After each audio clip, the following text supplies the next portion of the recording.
নমস্কার বন্ধুরা, একটি নতুন ভিডিওতে আপনাদের স্বাগত জানাই।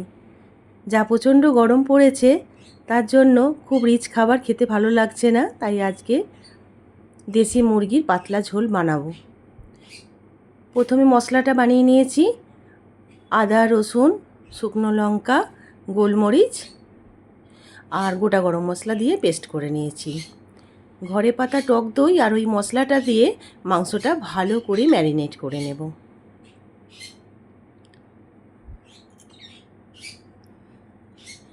একঘেয়ে পোলট্রির মুরগি খেতে খেতে যখন ভালো লাগে না, তখন মাঝে মাঝে আমরা দেশি মুরগির মাংস নিয়ে আসি। এবার কয়েকটা গোটা আলু মাঝখান থেকে চিড়ে নিয়েছি, নুন হলুদ মাখিয়ে ভেজে নেব। আলুগুলো লাল লাল করে ভেজে নিয়েছি, এবার তুলে নেব।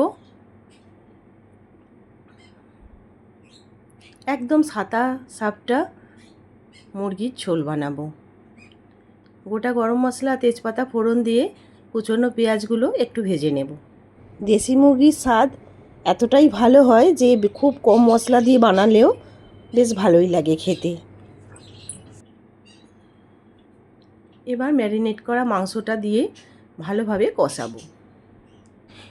পোলট্রির মুরগি ধরুন 250 টাকা কেজি, কোনো কোনো জায়গায় আবার গোটা মুরগি 100 টাকা 150 টাকাও পাওয়া যায়। তো আমাদের শ্রীরামপুরে 250 টাকা কেজি, আর এই দেশি মুরগি 450 টাকা কেজি পালক সমেত।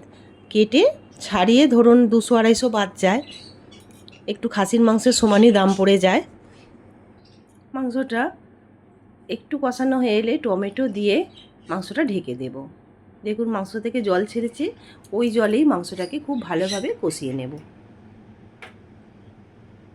এবার ভাজা আলুগুলো দিয়ে দেব, কারণ আলুগুলো সিদ্ধ হবে। মাংসটা তো খুব বড় মুরগি নয়, ধরুন ওই গোটা মুরগি কেটে এটা ছাড়িয়ে নিতে হয়। তো 1 কিলো 200 মতো গ্রাম ছিল মাংসটা, আর ছাড়িয়ে ওই 750-800 মতো বেরিয়েছে।